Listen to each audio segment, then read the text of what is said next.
the Blueprint podcast. And today I'm actually standing up while we record this. I just got back from a run and my back is a bit sore. But more importantly, today I have a wonderful friend.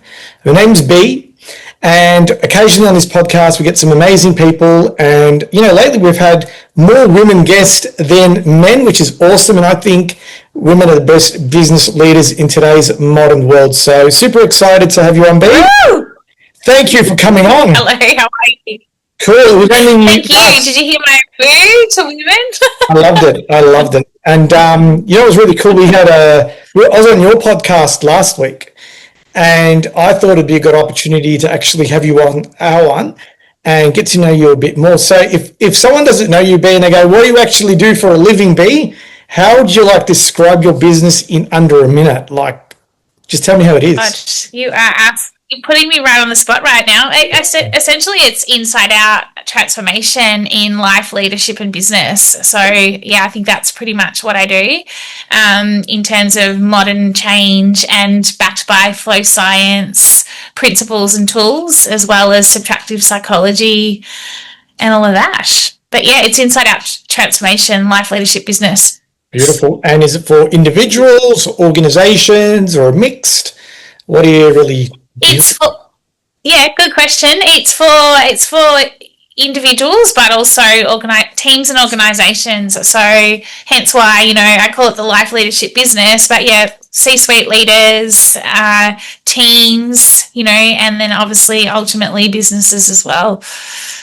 Nice. So you got a bit of a mix. It's interesting you said that. I don't do much one-on-ones anymore. I'm pretty much either working for a business and or I'm doing workshops. So I've moved away from the one-on-one model, but I still do it, but probably not as much as I used to, if I'm being honest with you. So, and what would you prefer? Yeah, I know. Both models, what do you prefer, working in groups or individually? Oh, it's a good question. I guess because I love solving complex problems, I love a big group. And I guess because of my background and what I've come from, I love working with all the different personalities. There's a whole psychology to it, right? But I also like working with getting to understand that leader of that business, because I think we talked about on my podcast as well. It always starts from within, but ultimately, big teams, businesses, is where I'm, I guess, my sweet spot, if you like. Yeah, awesome. So I've got two questions on that. This is really good because you're giving me questions that I'll put in my head while you're communicating with me. So what were you doing before? That's okay. Yeah, my background is advertising and communication, so I did 25 plus years.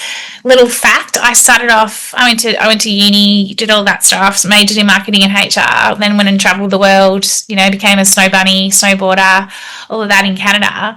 And then I got into advertising, and I actually started off as a mail girl, so I was in dispatch. So back in those days, it was called franking stamps. Started at the full bottom rank and, learned how to kind of see what was going on from an advertising sense. And I essentially worked my way up, and most recently scaled a business from 0 to 20 million in revenue that was over an 11.5 year period, but I was with the business for 13.5 years. So I had a team of 150. It was a fully integrated agency, and then the business was sold into a holding company, and be careful what you wish for.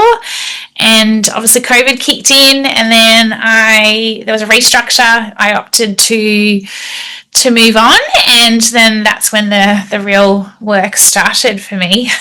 Awesome. And, it's interesting when you go from an employee to a full entrepreneur mindset. What are some of the changes that you've had to change within yourself from that leap of, maybe an income, secured income to whatever can happen? What are three things? It's a real... No, you go. Keep going. Sorry. Yeah, I was going to ask, so what are three things that you've actually maybe had to change or realize that had to be changed about yourself? Oh, such a good question. I think, gosh, you're making me put it into three.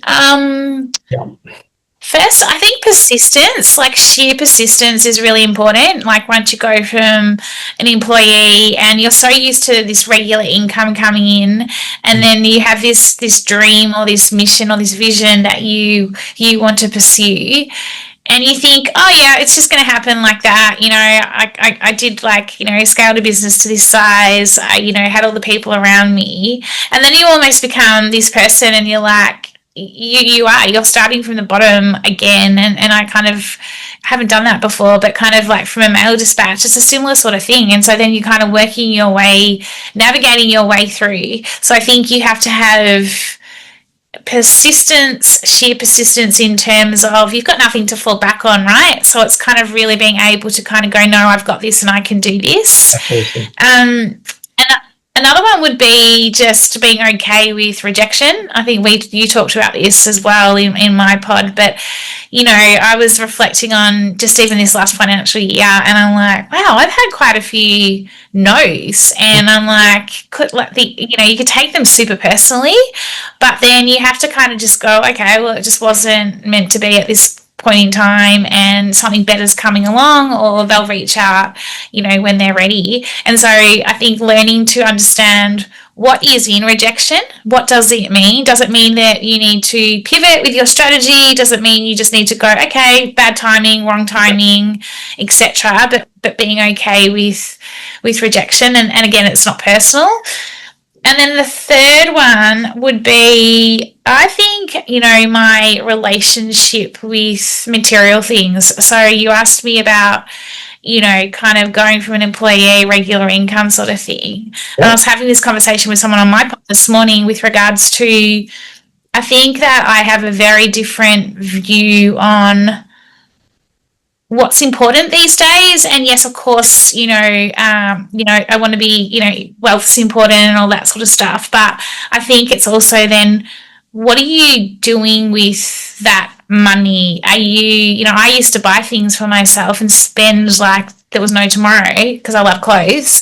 And I was just spending and spending, but I realized it was me, working all week, exhausted, and then going and trying to fulfill my cup up with buying clothes, because it was just an easy, tangible way to go, oh, I like myself. I feel good about myself now.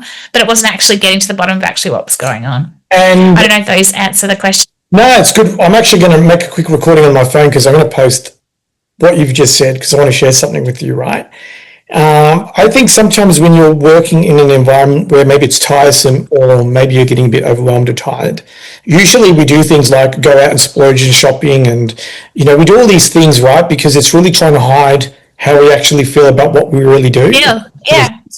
And then it's amazing, like you said, when you go to the entrepreneur mindset, you start to realize, because you're actually doing something that you love, you don't need all that bullshit, if that makes any sense. So you're probably earning a bit less at the start, but what's happening is you actually feel more fulfilled. It's so weird, isn't it?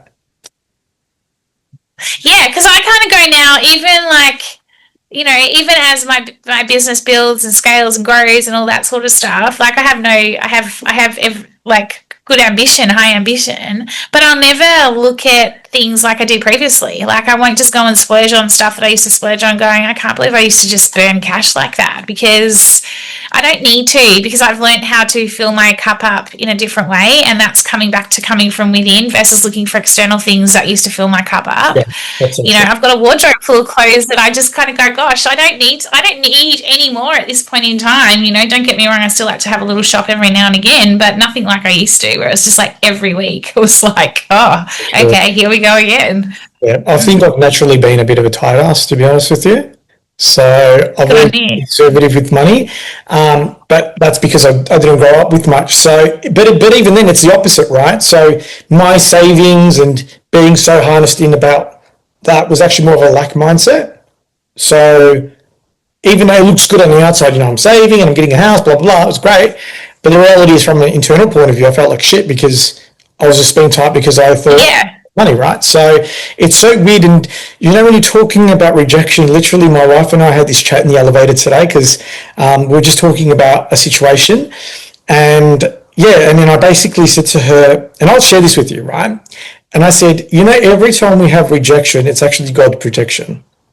So you not might believe in God, but you can say, 100%. right? So what is that mechanism actually protecting you on? So if anyone's listening and you're facing rejection, the question we need to ask ourselves is, every time we face rejection, it's God's protection. And usually when you face rejection, there's an ample opportunity that comes afterwards. And I strongly believe in that. Yeah, but I totally do too. It's taken me quite a while to get my head around that one. But you know what? Like, everything is a journey. Everyone's life journey is different, and so you might just get rejection after rejection after rejection. And yet, when you listen to all these external forces, it's always generally, well, what are you doing wrong? What do you need to fix? What do you need to do? And to your point, I think that it is quite often that you are being protected, and so then it's also being comfortable sitting with that rejection may go on for a significant period of time whilst you're working on yourself, right? Like, in terms of, I think that and for me, I went from one form and have now gone into a new form, which is a much better. I'm not the same person I was 3 years ago, completely different. I may look exactly the same, but it takes as long as it needs to take. And I think you're right. I think that you are tested in these times of rejection or being a lot of no's, and then all of a sudden it just you talked about it accumulates or whatever. I can't remember what you said to me last week, but I was like, yes, you're absolutely right. But it's just having the faith and believing, and that's where the perseverance comes in, and going, yeah, you know what? No, I know what I'm doing is right. It's actually funny. I was on another podcast a couple of weeks ago and I talked about the compounding effect. And I think I've been in business for like proper full time, probably about 1.5 years now as well. And I've always been working on the side. And I would say probably this financial year, I've probably made just as much as I did in my full time job, being honest with you. Well done. So I'm wrapped, but I've also felt like I haven't even touched the surface, if that makes any sense. So I'm pretty wrapped, but you're going to be the first person to actually notice, apart from my wife. So some big news happened over the last couple of days. I've got a new business venture, but I can't share that yet with my best friend. I'm excited to share that within the next few weeks. But I'm actually going to be speaking in a conference in Africa in December. And this conference, I'm going to be speaking to about maybe 300 to 400 people around mindset transformation within the church community. So because of that pressure coming on, I'm also going to be studying ministry part-time, just so I can get a bit of understanding on how to communicate in their language, if that makes any sense. So that's been really amazing for that to come up. So I'm really excited about that, Belle, to be honest with you. B, sorry. So excited. It just... Yeah, so whereabouts in Africa are you going? Going to Ghana. So okay, yeah, because I've been to Africa and Mozambique and South Africa for work before. So yeah, I was wondering if we'd been to the same areas or not. And I'll be going to Uganda as well. So it's going to be so exciting. Yeah, cool. Wait, so and that's what I've been moving. Yeah. I noticed today that I'm not really still, because I'm actually so full of energy at the moment, and just really exciting time, B, to be honest with you. So yeah, just so pumped up. Super exciting, yeah. It's funny you were just talking about the speaking, because I've just been doing it myself, signing up to some speaking bureaus, and just, because it's like, sharing your story and sharing like your, I guess, journey is also like that lived experience for me is super important, because I think that we see so much on socials where it's all around the shiny stuff versus, the adversity that we face at times as well, in terms of from our own growth, from when you change careers, or from when you go from an employee to an entrepreneur, or, a solopreneur or whatever. I think we need to be just sharing more of that stuff, like the stuff that we don't share enough about. I actually really, really agree with that. I think a lot of people think it's really glossy, but the reality is it's very tough inside. I've had moments and days where I'm probably just crying at my desk going, like I'm a man of faith, so I'd always say, like, God, you're really testing me right now. Like, you're pushing me to go to another country and speak. And I'm like, I don't even know if I'm ready for this. So I think I fostered the analogy that I'm never ready, and I'll just always do my best. Yeah, 100%. But how do you feel emotionally? I mean, like, without that glossy stuff, like, how do you sometimes feel functionally inside? Like, because, when you work for a company, the work politics, and sometimes that might get you down and frustrated. But when you work for yourself, you discover all these really other emotions, right? So maybe you can share me just. I think I've had to, I'm a massive collaborator. I love people. I feed off energy. I'm like, I'm an energetic busy bee. I hate using the word busy, but I'm an energetic bee. But I also need to be able to, a lot of people have always said to me, how do you do it? Like, how do you keep up this energy? But I also need to be able to return to my den, the lioness's den. I'm a Leo, so I need that time. But I think for me, it can be lonely. It can be seriously lonely. And, when you're building a business on your own versus having that partner and someone to bounce stuff off, I think at times it's that mindset piece. The amygdala starts kicking in. It starts giving you those self-doubts. Can you really do this? Can't you do this? And so I think for me, it's being able to get out of my head and ensure that I'm keeping up with, not working 24/7, having the, connecting, collaborating still, but just doing it differently. I think though there's upside and downside. The upside is you have flexibility and freedom to choose how you want to work and be doing what is impactful and that it's your vision and mission that you're bringing to life. It's your baby sort of thing. And then the downside is, it can be lonely. It can be tough. You don't have that, or that consistent income necessarily always coming in. Like, there's moments where you're like, oh shit, I've got nothing in my pipeline, or God, the pipeline's low. And back in the old day in my previous business, we were always chasing new business, don't get me wrong, but you still, even if you didn't win business, there was always a salary there. Yeah. And I think that's the big difference is that, you have to embrace the unknown. You have to be okay with being uncomfortable pretty much the whole time you're in business. It's complex, it's ambiguous. Yeah. But I think, if you've got that desire and that courage and you're brave enough, I don't think there's anything like it. I've always had that entrepreneurial spirit in me, and if you asked me tomorrow would I go back and take another full-time job and just be employee, absolutely not. Yeah, it's at this point in time. Yeah, it's really cool. So I probably had days where, especially at the start, where I had that thought of going, oh my God, I'm not doing full-time work. But I've always been in sales, so I've always had performance targets every month. So what I actually do in my own business, I actually put my own KPIs for me and I actually just report to myself. And I've noticed when I do that, I perform as if I was working for another company, but even better.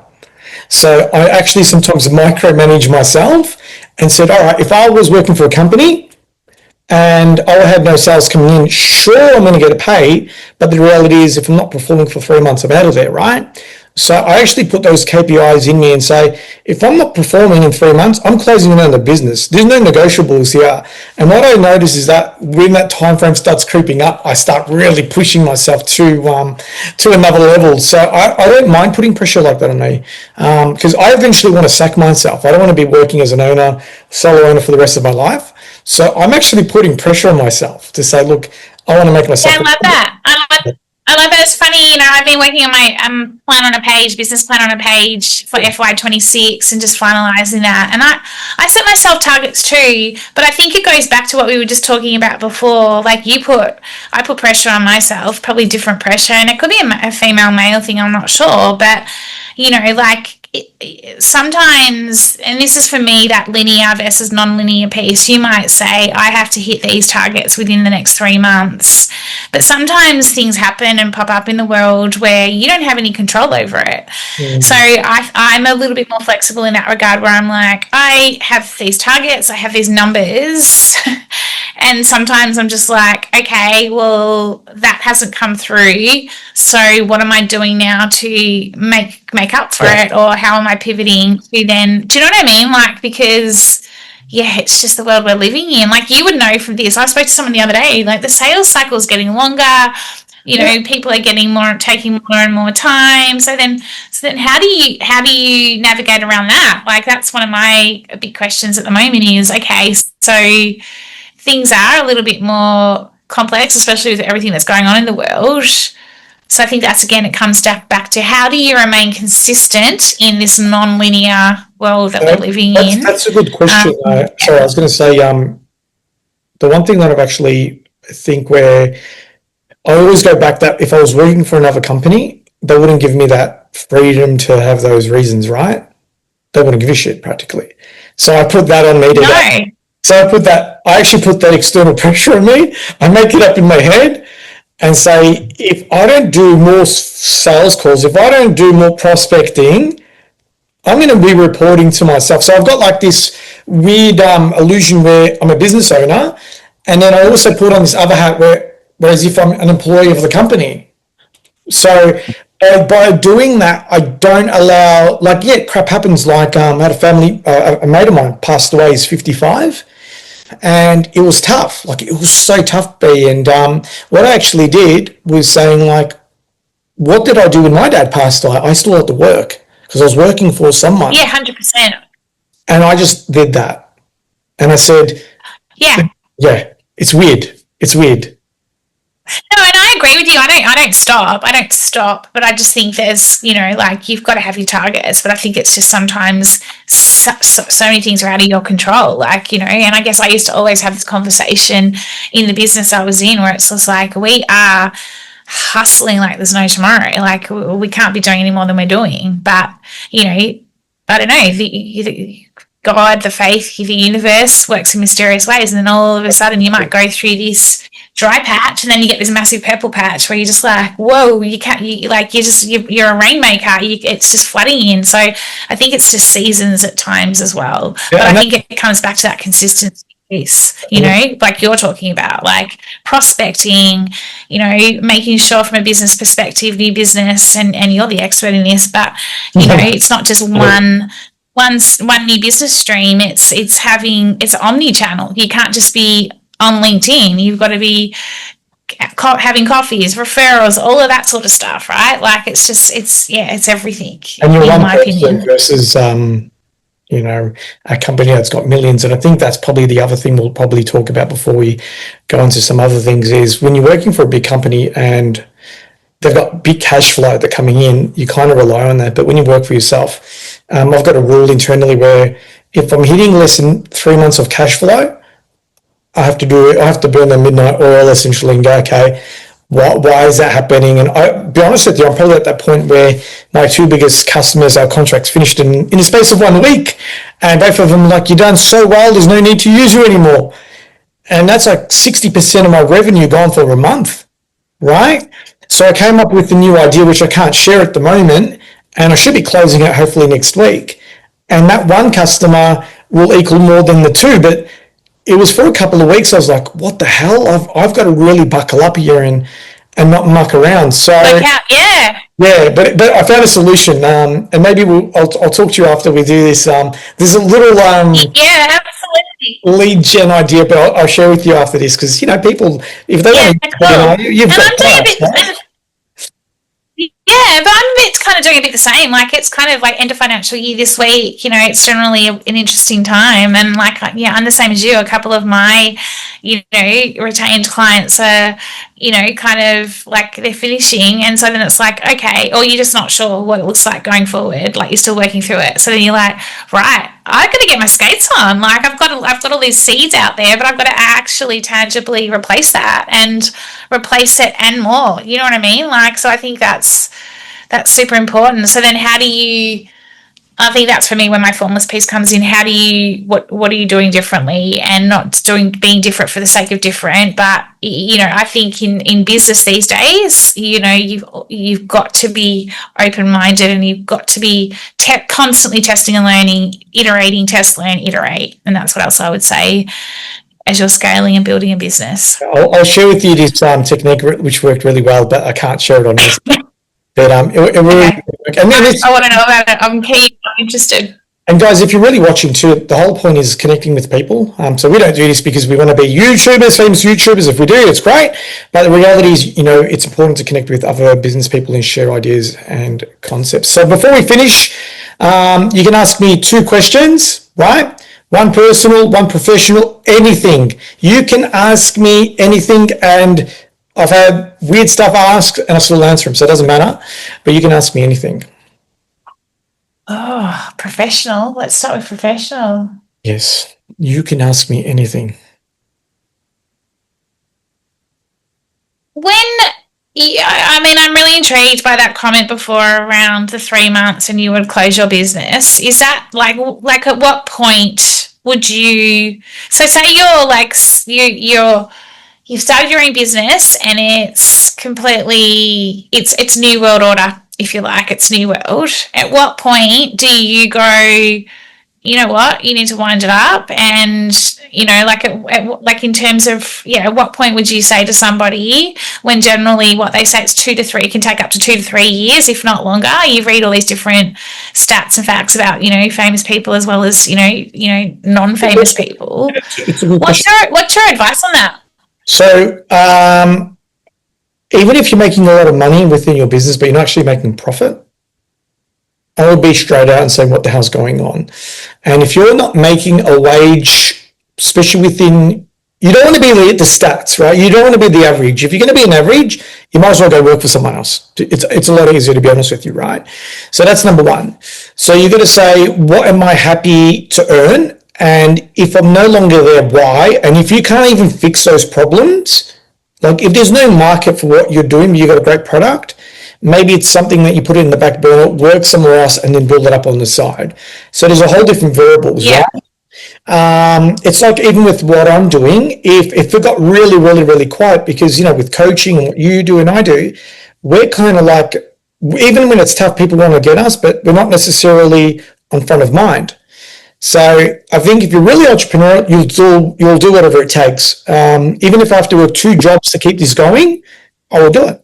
No problem.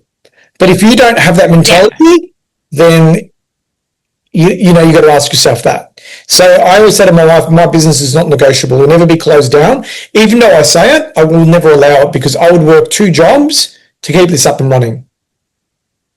Yeah, I love that. That's a good answer. So I'm not negotiable. I can't be bought. Thank you. I can't be bought. I would work somewhere else if I had to, but I'd never sell. But if you don't have the mentality, then I say, yeah, it's okay. So yeah, that's the honest truth. Yeah. Yeah, that's a good answer. Personally, okay. Well, we went a bit deep last week, so and you couldn't share with me what you're up to last week because it's about to come out. So personally, what would be a good personal question? You live and breathe your business, like obviously, it's not for sale. This isn't really deep, but it's how do you ensure that it's sustainable in terms of that your work fits into your life, not the other way around? Like, what are your non-negotiables when it comes to work fitting into your life, not life fitting into work? Does that make sense? So I had this conversation with a friend this morning, or yesterday. He asked me the same. He said, you work a lot. I said, it might seem like I work a lot. I actually don't. So every morning and every night I walk with my wife. All right. They're the non-negotiables. So I have to spend. How far? Pardon? How far? How many Ks? Like, how far do you walk? The first morning would be like 45 minutes. The second one probably about 40 minutes as well. So that's one non-negotiable. The second one is when we have dinner at night together, there's no phones, computers or TV, but we play Scrabble and we have a bit of fun. So that's I get a lot of time with my wife every day. I'm very grateful for that. On Sundays, I go to church. After church, I take my wife out for lunch. So there's a lot of good family time. I go to my mum's house once a week for dinner. So that'll be like tomorrow, I'll go to her house. So I pretty much have had to be really intentional. But what I'm doing a lot now, guys, is I'm saying a lot more no to things that don't serve me value anymore. So if you said, hey, let's catch up for a dinner, I'd be like, look, I'd love to, but my wife's more important at the moment. Like, that's the truth. I can't do everything for everyone. So I'm becoming a lot more selective with my time, to be honest with you. Love it. Love it. Thank you. Good answers for both. I try. So we've apparently got 7 minutes left. I call it the power up and power down. I call it the powering up in the morning and then the powering down. So exactly what you're talking about. How are you powering yourself up? How are you filling your cup up? And then to take charge of the day. And then how are you powering down? How are you slamming down that, well, I shouldn't say slamming, but turning all your tech off, like knowing that today is done and we start again tomorrow. So I'll probably start with the reverse with the powering down is I try and get to bed at 8:30, 9 o'clock. Like really, really early. I don't do work after 8, but like give you an example, if I got a bit burn the midnight oil, like at the moment, because I need to get in front of that 3-month schedule, I'll do whatever it takes. So sometimes there's going to be no balance. You've got to be very flexible. But if things are going okay, I try and get into bed at 8:30. I read the Bible, usually before I go to bed. And before I usually switch off, I know it's real bad, I'll get my phone, and what I'll do is I'll read something that I want to learn about. So I like to do like a daily thing where at night I just want to learn something new. And I'm a very good sleeper, so I always sleep pretty well. In the morning, it's definitely the walk, the coffee, but I also go gym every day. So I'm a big believer in my physiology, like massively. I meditate in the morning as well for 10 minutes, nothing extreme. But I'm a big believer in just doing a workout, burning that energy off. So I'll go today, I went for a run in the rain, but I'll go do another workout and little things like that. So, yeah. Yeah, love it. Love it. So it's fun. Any questions for me? Yeah, actually, ask me questions. I'm actually one person more. I've got 5 minutes left and this thing's going to shut down. If money wasn't an issue, what would you do for the rest of your life, apart from snowboarding, because you said that before? What would I do? What would you do for fun every day? If money wasn't an issue. Yeah. If you didn't have to work. What would I do for fun every day? My mum always says to me, I'm one of those, she always says you'll always do something. Like I'm one of those people, like just that's that personality in me. Like she's like, even when you're so-called retired, I know you'll always be doing something. Yeah. I think it would be, I don't know if it's something fun every day, but I think it's giving back in some way to, I don't know, like I think it would be something whereby it would be giving back to, whether it's, I'm a big supporter of the Butterfly Foundation. So whether it's, people that are underprivileged or, from a mental health perspective, or I don't know, but I think that would be, something in probably the not-for-profit space would be, or, starting up my own not-for-profit in terms of like finding a cure for cancer or something like that. So again, it's always going to be something. And I would find that fun and fulfilling because of the people that do you know what I mean? Like, so yeah, it would be something that didn't matter if I wasn't earning money, but it was absolutely, if money wasn't an issue, and if money didn't exist, that's what I'd be doing. Awesome. I love the whole giving back thing as well. So I'm going to be reaching out to some partners and friends in business. So as I'm going to Africa in December, I'll try and get some money raised. Like I can afford the trips and all that, but I love to get other businesses involved. And I've got a guys I want to do in Africa, so can't wait to do that. But thanks for coming on, Bea, and really appreciate meeting you. And let's catch up in person. And should you ever need anything, please reach out. So guys, thank you again for listening to the Blueprint. Subscribe and Bea, I'm going to share your podcast details as well. Follow Bea, subscribe to her channel as well. She's got a lot of good content, guys. So if you ever need anything, guys, reach out. But God bless and welcome to the Blueprint, and speak soon. Thank you very much, guys. Thank you. Thank you. I've really enjoyed it. Thank you.